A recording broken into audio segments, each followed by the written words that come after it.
All right, so today we have the trusty, regular, home brand hip thrust. This is generally going to be done on, these are called ply boxes. You want to get the smaller one. Even someone tall like myself can do it off here because it's better if the upper back is lower than the knees. So what we're going to do is we're going to put our shoulder blades, at the middle of our shoulder blades, our upper back, leaning on the corner of that thing. When we're doing it, we neither want to feel like we're falling down the corner or feel like we're laying on top of it. You want to be really riding the corner of that. Then we're going to also grab a hip thrust pad. If there's not one lying around your gym, I would highly recommend buying one because it allows you to actually push weight on this exercise. I'm gonna use one of them, and then we're just gonna raise our hips to the ceiling.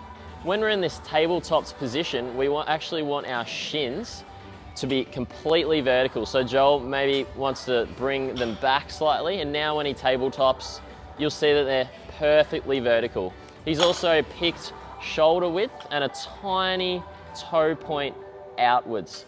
And then if we do that, that'll be the perfect spot for him to raise his hips up using his glutes. We also want to get a little hold at the top to represent that your glutes are working and can do it. One final thing is, we want to make sure that our pelvis rotates up and under as we come through and raise our hips. If we do not, if we raise our hips and let our pelvis sink, if you want to represent that, Joel, yep.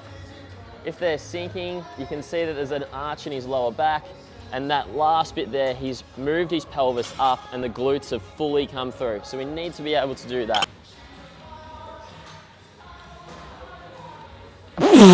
Another thing that will help you achieve that is pulling the gaze to directly in front. That is going to promote this rounded position and help you pull the pelvis up. The more the head comes back, the harder it is for your glutes to come through. And then one more thing, try and hold the tension in the glutes as we come down, right down to the ground, and then going again.